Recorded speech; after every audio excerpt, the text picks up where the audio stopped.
In this video, I am going to discuss the mechanisms of cell injury. Before going to the actual mechanisms of cell injury, you should know some general principles. Okay, general principles. What are those? See here. First point.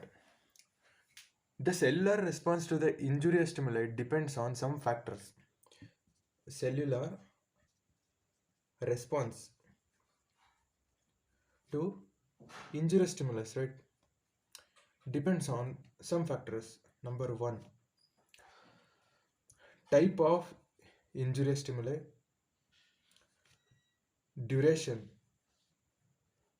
of injurious stimuli, severity. Simple as they are. Duration, if there is more duration, more damage. Severity, more severe, more damage. That's it. So cellular response depends on type, duration, severity of injurious stimuli. Next, consequences means final result of the injurious stimuli. Consequences of injurious stimuli depends on some factors. What are those? Number one, type of cell type. For example, if there is ischemia is, suppose ischemia, it is injurious stimuli, right? If ischemia occurs in cardiac muscles, then they die at about 20 to 30 minutes. But if ischemia occurs in skeletal muscles, they sustain about 2 to 3 hours. They can live up to 2 to 3 hours. So the final result of injurious stimuli to the cell will depend on the type of cell, like this, for example, right? Next, nutritional status. Number one, type of cell. Second one is nutritional status. So nutritional status, suppose hepatocytes, they contain lot of glycogen, right? Suppose say any cell with no glucose also. Hepatocytes, in addition to glucose, they already stored the glycogen. Okay, storage form of glucose, right? So if you compare these two cells, then this will survive in the abnormal conditions. Why? If there is less, suppose there is ischemia, there is less oxygen supply, right? Then what happens is anaerobic glycolysis occurs and energy is derived. There is no nutrient supply. Okay, they will adapt. How? By undergoing anaerobic glycolysis. But if there is no glucose only, how can the cell perform the anaerobic glycolysis? Right? Simple as it is. Next, the next factor the consequences depends is uh, the adaptability. Uh, adaptability. Adaptability is related to genes, right? Some individuals have genetic composition in a way such that they will become resistant to the some injury stimuli. For example, there are variants of genes encoding cytochrome P450. Cytochrome P450. So because of these variants, there is variation in the rate of metabolism of toxins. Okay, toxin metabolism. So this is how it depends. Next, consequence dependency is over, cellular response dependency is over. Next, one third general principle is always remember hypoxia, ischemia. These two injury stimuli leads to the necrosis, damage to DNA and proteins. These are also injury stimuli only. What? Damage to protein and DNA. This will lead to apoptosis. This is the principle. Okay. Suppose ischemia and hypoxia will leads to necrosis and damage to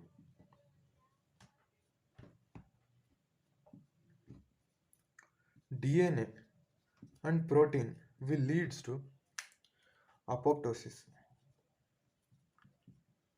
So these three are general principles. See, the cellular response dependency, consequences dependency. Next, this one is third general principle.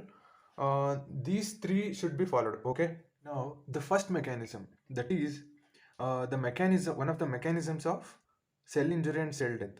The first mechanism is hypoxia, most common mechanism, and ischemia. Suppose consider this is your blood vessel, right? Which is carrying essential substances like oxygen and nutrients to the particular tissue. Suppose there is a blockage here. Because of this, the ischemia will occur, and also in addition to ischemia, hypoxia also occur. So there is decrease in oxygen supply and also nutrients, right? This will leads to decreased mitochondrial oxidative phosphorylation. Mitochondrial oxidative phosphorylation,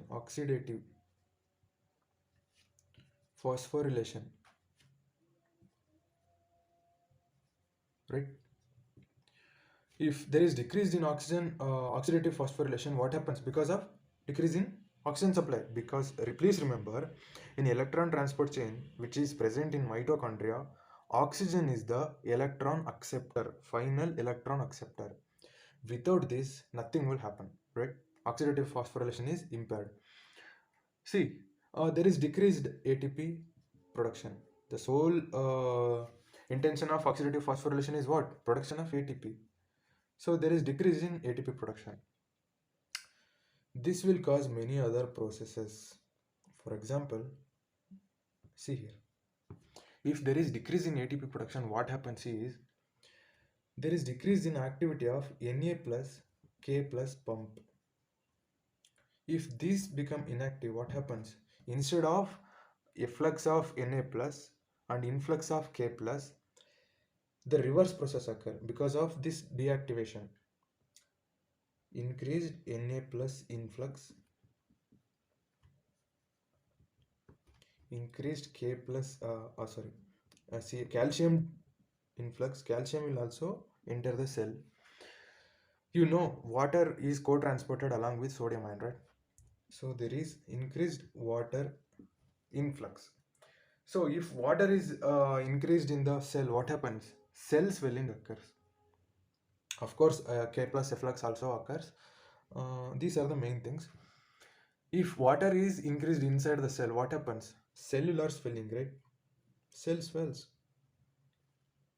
If this happens, then membrane blebs occur. There is loss of microvilli and also endoplasmic reticulum swelling. Okay, these are the things that happens if there is deactivation of Na plus K plus ion due to the decreased ATP production, right?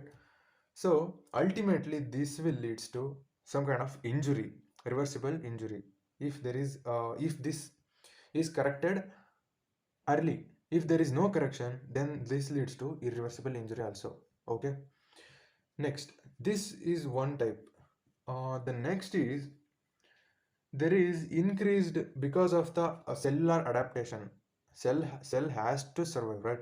Cell will see many other ways. If there is no energy production by this way, cell will see another way. What is that way? Anaerobic glycolysis.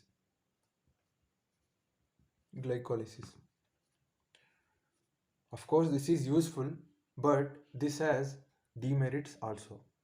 What are those? You know, there is lactic acid buildup in the anaerobic glycolysis.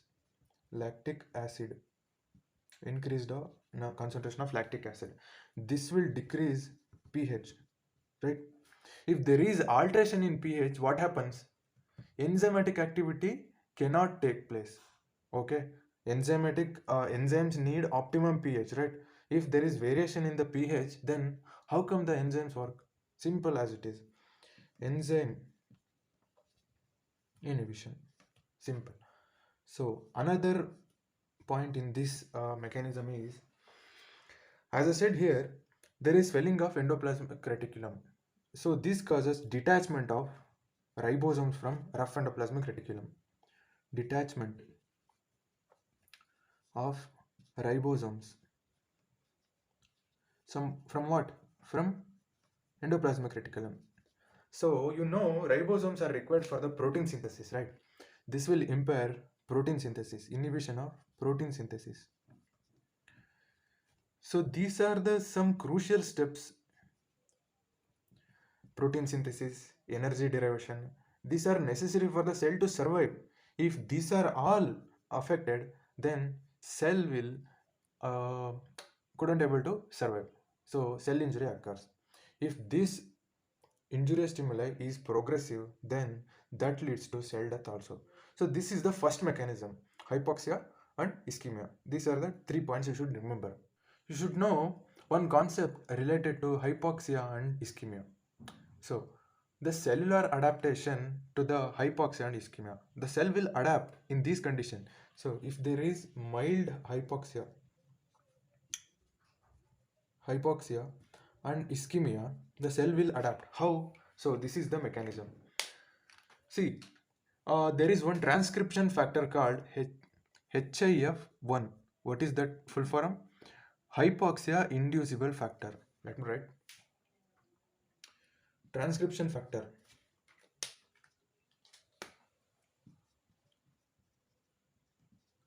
means what?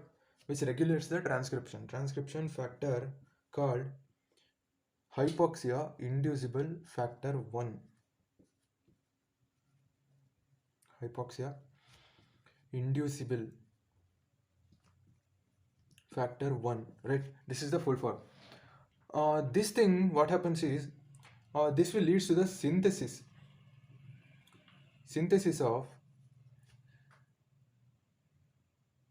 VEGF. What are these? The full form of this is vascular endothelial growth factor. All are proteins only, right? So this transcription factor increases the synthesis of vascular endothelial growth factor, VEGF. So this factor leads to the development of and growth of new vessels.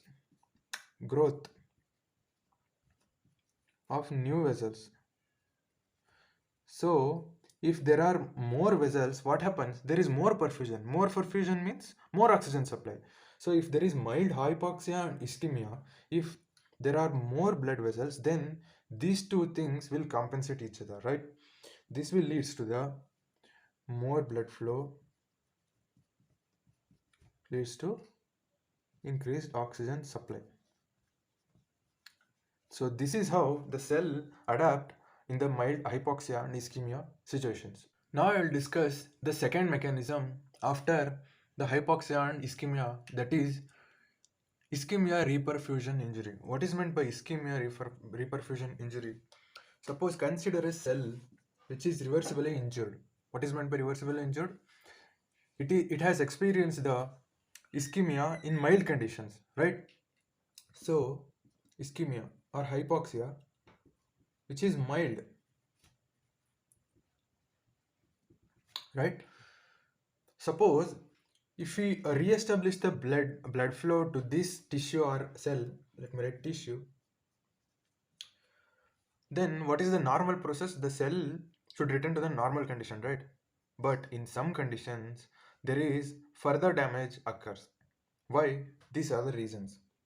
So, re-establishment of blood flow, re-establishment.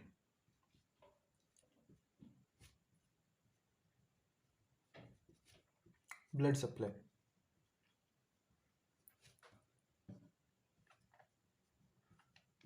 Okay. In normal condition, what happens? The cell should remain, the tissue or cell should return to the normal conditions. But in some conditions, further injury occurs. How? This is the mechanisms. So think, during ischemia, what happens is there is decrease in the antioxidant mechanisms in this tissue which has undergone the ischemia in mild condition. Decreased antioxidant mechanisms.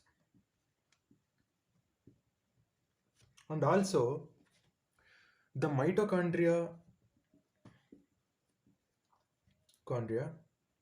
in this tissue, which is in reversible injury condition, is slightly damaged. Slightly damaged, right? So what happens in mitochondria? Reduction of oxygen, right? Because reduction is nothing but oxygen will accept the electrons. Okay. If there is re-establishment of blood supply, there is more oxygen, right? More oxygen is more reduction of oxygen occurs. But because of the slight damage in mitochondria, there is incomplete reduction of oxygen. That is incomplete reduction of oxygen. This leads to what? Reactive oxygen species generation, like superoxide, H2O, O2, hydrogen peroxide, many things. This will leads to damage.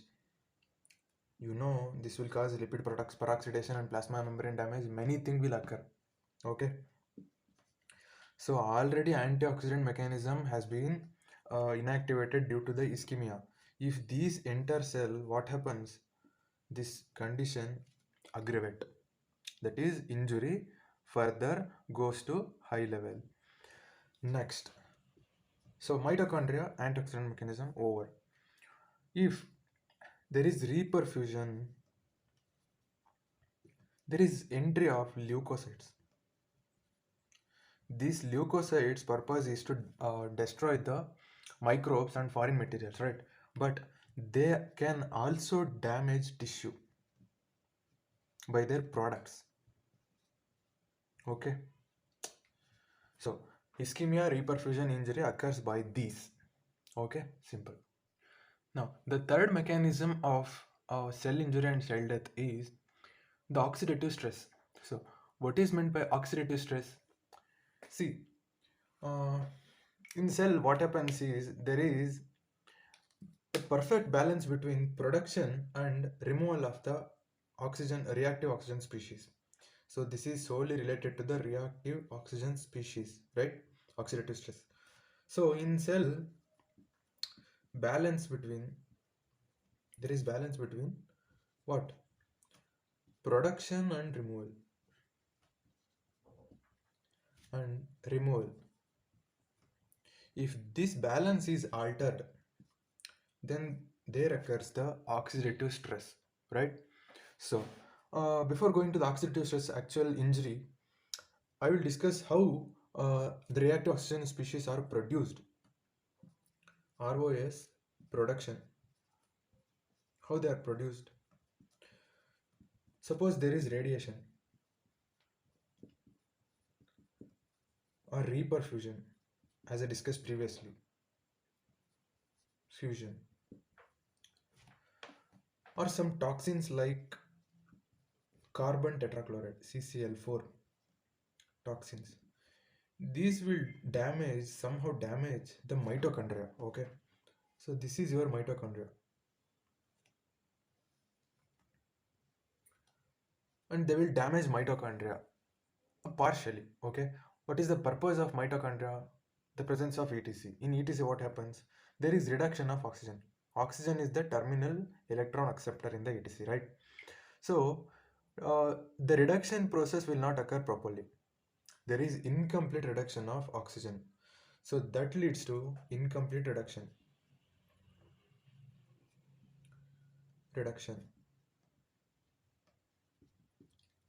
of O2, right? That will leads to production of reactive oxygen species like superoxide. By the action of enzyme superoxide dismutase, this is converted to hydrogen peroxide. With the help of Fe2 plus ion, this H2O2 is converted to hydroxyl free radicals. All these are dangerous substances. Okay, they will cause damage. This reaction has particular name, that is hydrogen peroxide with the help of iron free radical. Iron Fe2 plus produces the hydroxyl free radical. This reaction is called Fenton's reaction, right? Okay. Now, this is one way of free radical production. ROS, reactive oxygen species, is nothing but the chemicals are molecules with unpaired electron. That's it. That's the definition of ROS, reactive oxygen species. Next, production of phagocytic leukocytes. Product produced in phagocytes like leukocytes. So this is one way. Okay. Mitochondria. There is involvement of mitochondria. The next way is involvement of leukocytes. Leukocytes. So what happens here is, suppose there is microbial infection. Like, let me write the leukocytes like neutrophils, macrophages.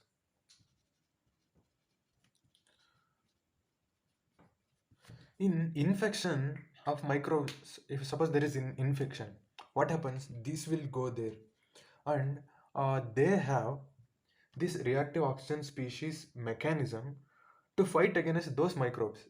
But during that fight, the tissue is also damaged because of the production of ROS. That is, in neutrophils, what happens? Respiratory burst occurs. Respiratory burst. That it is nothing but oxygen intake will occur more. That's it. Oxygen burst. It is also called oxygen burst. So this leads to the production of ROS. These are meant for what? To destroy microbes. But during this fight against microbes, there is a chance of tissue damage also. Okay, one production is in mitochondria because of inadequate or incomplete oxidation of reduction of please pardon me, incomplete reduction of oxygen. Another one is in neutrophils and macrophages, respiratory burst, ROS are produced, right? See, now the phagosomes, I will dig in detail. Phagosomes and phagolysosomes. Phagolysosomes. What are these? Phagosome means vesicle containing only foreign material. This is vesicle containing foreign material fused with lysosome. Phagolysosome. Simple. Okay. So the membrane of phagolysosome or phagosome contains an enzyme that will convert, let me write, phagosome enzyme, membrane enzyme that will convert superoxide to hydrogen peroxide. Okay, that in turn is converted to hypochlorite free radical, HOCl. This is hypochlorite free radical by the enzyme myeloperoxidase present in leukocytes only. Enzyme here is myeloperoxidase. So I just told you the details of ROS production in the leukocytes. That's it. Okay. So this is the detail. The first mechanism of production of ROS is in mitochondria because of incomplete reduction of oxygen. The second is in leukocytes. This is how reactive oxygen species are produced. And in macrophages, what happens is nitric oxide is converted to added to superoxide ion to form a free radical, to form this free radical. This is called nitrate free radical. Okay, so it is just extra thing. So this is how free radicals are produced by leukocytes in order to fight against the invading microbes. Okay, now I will discuss, the production is over. Now I will discuss the removal of reactive oxygen species. Removal. How reactive oxygen species are removed by enzymatic reactions or by spontaneous degradation. You know, free radicals are unstable, right? they are unstable. So what happens? Spontaneous degradation, simple. Degradation, okay? This is one way, and the second way is enzymatic. Enzymatic process occurs. What are those enzymes involved in the removal of these free radicals? For example, suppose there is free radical by name superoxide. This will be converted to hydrogen peroxide by the enzyme superoxide dismutase, right? Okay. This is less harmful compared to this. Next, this H2O2 is again converted to water and oxygen by enzyme called catalase. Okay, these are what? Good substance only, no harmful. Okay. Now, there is another system called glutathione peroxidase system. Okay, glutathione peroxidase enzyme. Oxidase. That too one. There are many variants. That too one. So this enzyme, what does this enzyme do?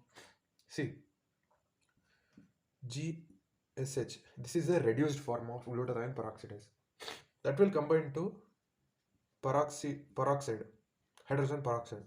This leads to the production of reduced glutathione peroxidase enzyme and water, which is harmless.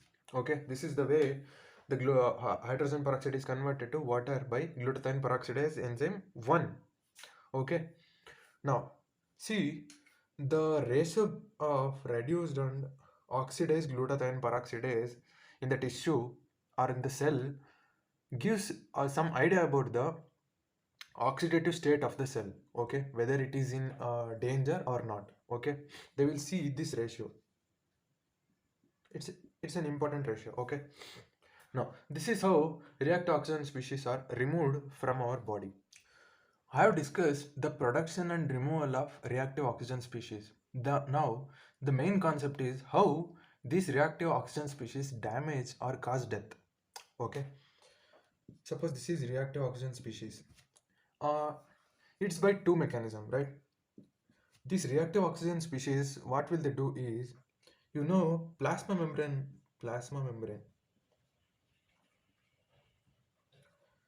contains what? Unsaturated fatty acids, right? Unsaturated fatty acids. That means actually they are phospholipids, but in general we say unsaturated lipids. Okay, these ROAs will damage these by acting on the double bond, which is extremely vulnerable. This will lead to the plasma membrane disruption. Apart from plasma membrane disruption, there is also damage to mitochondrial membrane also. Mitochondria damage. These are membrane bound organelles, right? And lysosomes also.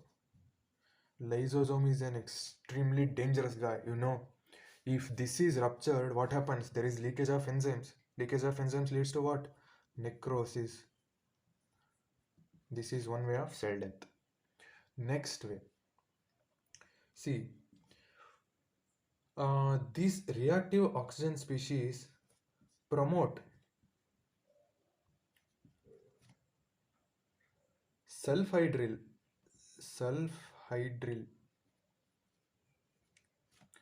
mediated protein cross-linking. Mediated protein cross-linking. Please remember, any protein should be folded in a proper manner. Okay, that is genetically determined. But if there is misfolding by these ROS, then this will signals to the formation of apoptosis. Apoptosis will occur if there are misfolded proteins in the cell, right? So these are the two ways by which reactive oxygen species leads to death.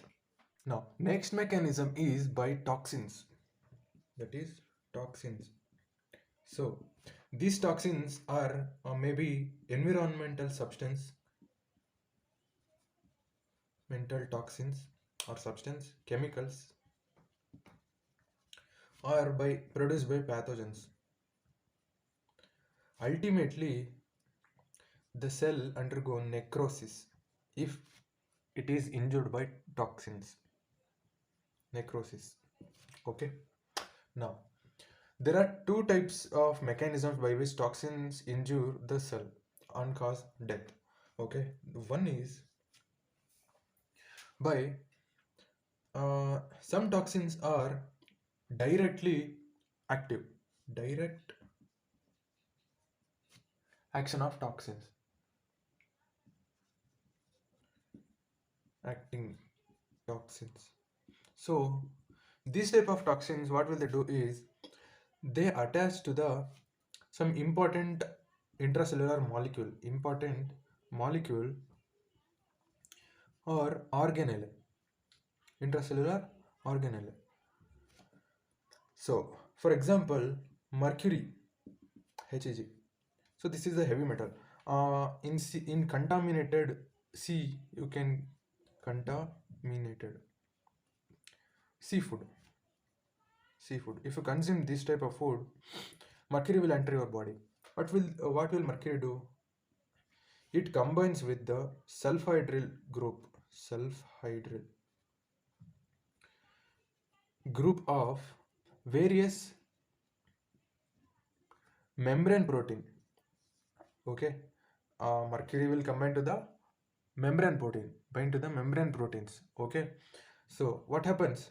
Decreased ATP dependent transport, right?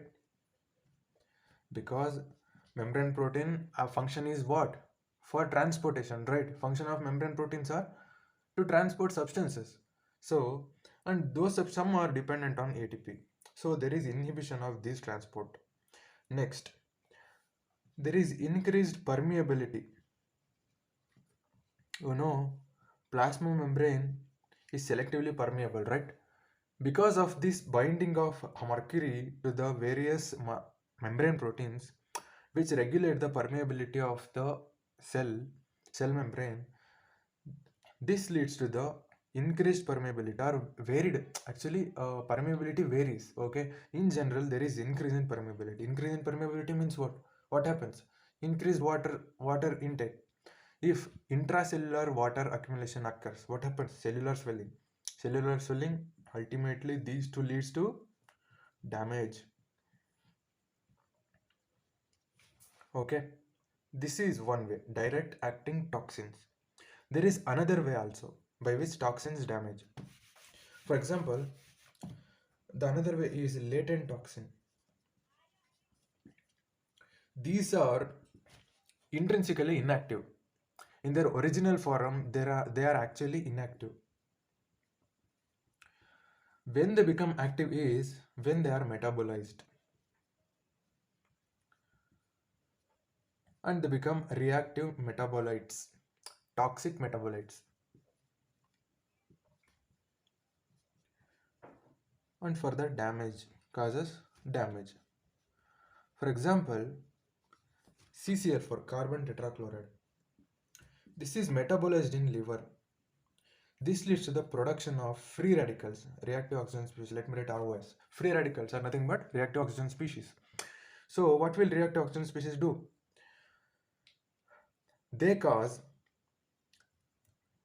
endoplasmic reticulum damage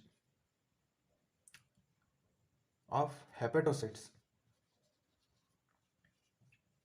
If this happens, what happens? What is the function of endoplasmic reticulum, rough endoplasmic reticulum? Production of proteins, right?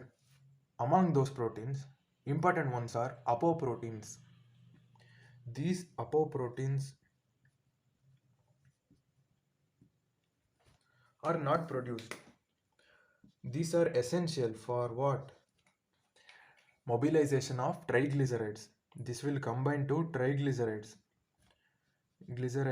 and causes mobilization. If this is not mobilized, what happens? There is accumulation of triglycerides in the hepatocytes.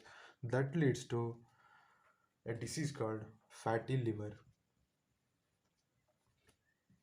This is how it's linked. Okay. One is direct acting toxins, another is latent toxins or latent acting toxins, which are intrinsically inactive but are active when metabolized. Okay. I have completed 4 mechanisms of cell death and cell injury. They are: 1. Hypoxia and ischemia. 2nd, ischemia reperfusion injury. 3rd, oxidative stress. 4th, toxins. Okay. Now, 5th mechanism of cell injury and cell death. That is 5th mechanism. It is also a stress called endoplasmic reticulum stress. Endoplasmic reticulum stress.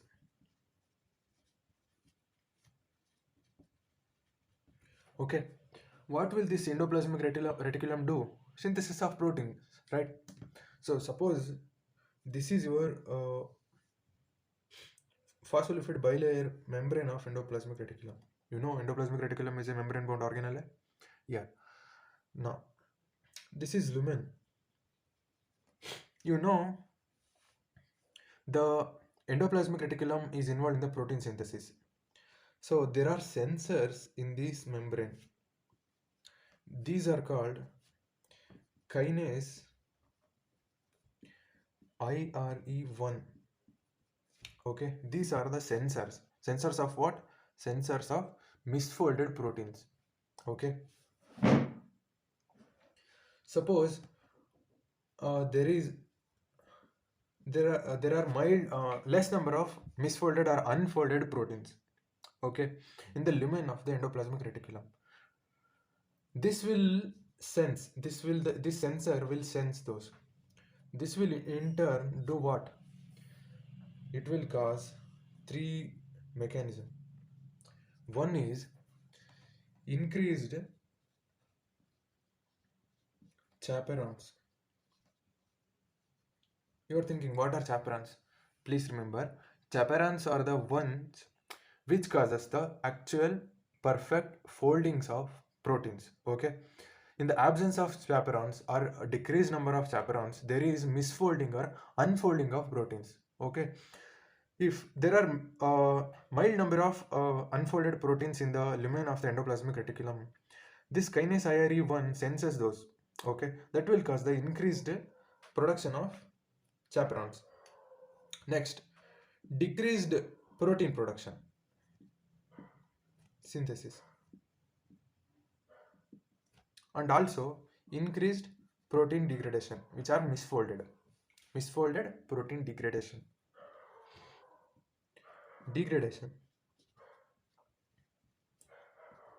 So in which condition? Only mild. Remember, please remember, mild condition. So all these mechanisms leads to reduced load of misfolded proteins, right? So this has special name called adaptive unfolded protein response. What is this? Adaptive unfolded protein response. Okay, this will ultimately decrease the load of misfolded proteins. Suppose there are more misfolded or unfolded proteins, and this condition is severe. Now also this kinase IRE sense, but this will signal another kind of pathway. What is that? It activates BH3. You know, BH3 do what? It is a pro-apoptotic sensor. This will cause apoptosis, or it will directly activate caspase enzyme. Caspase, which is also involved in apoptosis. So ultimately, this leads to apoptosis. Only when, in which condition? If there are more misfolded proteins in the lumen, okay, that condition is severe, that's not mild. So in that condition, apoptosis occur. So this also has separate name, that is terminal unfolded protein response. Here it is what? adaptive unfolded protein response. Here it is terminal unfolded protein response. This is common. Only thing is adaptive terminal. That's it. Terminal leads to apoptosis. Adaptive leads to decreased misfold protein load. That is helpful for cell only. Okay. So this is the endoplasmic reticulum stress. Our next mechanism of cell death and cell injury is DNA damage. This one is important. Damage of DNA. How DNA is damaged? By various agents like radiations, reactive oxygen species, mutations also will leads to damage sometimes, and chemotherapy. Some agents will also, or some drugs will also damage DNA. Now, in this also, the damage is divided into mild and severe. Okay, suppose DNA damage. If DNA damage is mild, in mild condition, what happens? In mild DNA damage, there is accumulation of more number of accumulation of p53 protein. Okay, p53 protein. So this p53 protein accumulation leads to the arrest of cell cycle.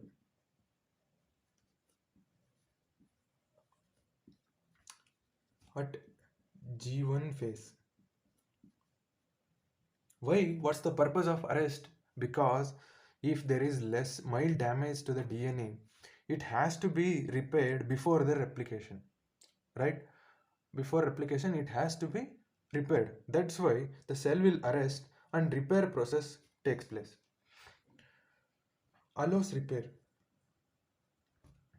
DNA repair before replication, right? This is in mild condition. Suppose if the DNA damage is severe, now what happens is the same accumulation of p53 only happens, but instead of arresting the cell cycle, these p53 proteins activate BH3 protein. So this is a pro-apoptotic sensor. This leads to apoptosis. Okay, apoptosis is nothing but what? One of the way of cell death. So this is how DNA damage leads to cell death. The last mechanism is by inflammation. Inflammation. How inflammation causes tissue damage or cell death? See, in inflammation what happens is there is infestation of microbes and pathogens, and there may be presence of necrotic cells also. These will trigger inflammatory reactions.